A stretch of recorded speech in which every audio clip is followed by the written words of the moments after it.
priesthood is a gift. No one has the right for the office of the priesthood, but only when he is called. This is very clear from the sacred scriptures and from the Catechism of the Catholic Church. In Hebrews chapter 5 verse 4 it says, no one takes the honor of the priesthood upon himself, but only when called by God, just as Aaron was. So nobody can claim that he has the right to be ordained priest. We are priests not because we are deserving. We have the right. We are priests because of the mercy of God. Third, priests are appointed for a special ministry of reconciliation and sanctification. From the old law, this specific office of reconciliation and sanctification is expressed by the daily offering of sacrifices for the forgiveness of sins and to cause healing and holiness of life on the part of God's people. That is why, my dear brothers and sisters, before the coming of Christianity, from the time of Exodus until the coming of Christ, there was never a day in Israel that there was no sacrifice offered in the temple.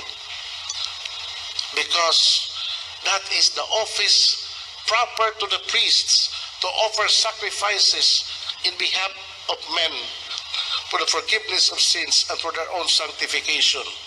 The fourth, and this is very important, that there is a distinction between Old Testament priesthood and that of the New Testament priesthood, as was being elucidated by Father Abi Kagadina. In the Old Law, God ordered Moses to ordain the sons of Aaron from the tribe of Levi as priests. Chapters 8 and 9 of the book of Leviticus tell us how this rite of ordination was conducted and how the office of the priesthood be carried out in the offering of sacrifices, which was the central and the main function of the Old Testament priesthood.